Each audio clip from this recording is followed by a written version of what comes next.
வணக்கம் குழந்தைங்களா. இன்னைக்கு தமிழ் மொழியின் உயிரெழுத்துக்கள் எத்தனை எழுத்து இருக்குது, அதை நம்ம எப்படி உச்சரிக்கணும் அப்படிங்கிறத இன்றைக்கி பார்க்குறோம்.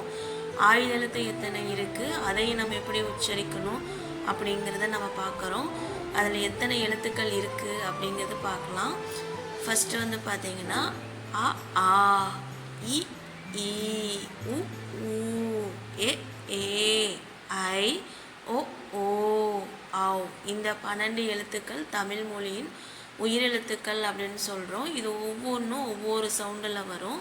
நீங்கள் முயற்சி பண்ணி பாருங்கள், பயிற்சியில் கரெக்டாக வரும். அடுத்தது ஆயுத எழுத்து. ஆயுத எழுத்து எத்தனை இருக்குது அப்படிங்கிறது பார்க்கலாம். இதுக்கும் அதுக்கான சவுண்டு ஒலி இருக்குது. இதை வந்து நீங்கள் வீட்டில் பயிற்சி பண்ணி பாருங்கள், கண்டிப்பாக உங்களுக்கும் அது வரும். ஆயுத எழுத்து பார்த்தீங்க அப்படின்னா ஒரே ஒரு எழுத்து தான் அக். ஆயுத எழுத்து பார்த்திங்கன்னா இந்த ஒரே எழுத்து அக். இந்த தமிழ் மொழி உயிரெழுத்துக்களும் ஆயுத எழுத்துக்கான விளக்கம் வந்து நான் அடுத்த வீடியோவில் உங்களுக்கு நான் போடுறேன். இதை வந்து வீட்டில் பயிற்சி பண்ணி பாருங்கள். இது தனித்தனியாக சவுண்ட்லேயும் நான் உங்களுக்கு அடுத்தடுத்த வீடியோவில் போடுறேன்.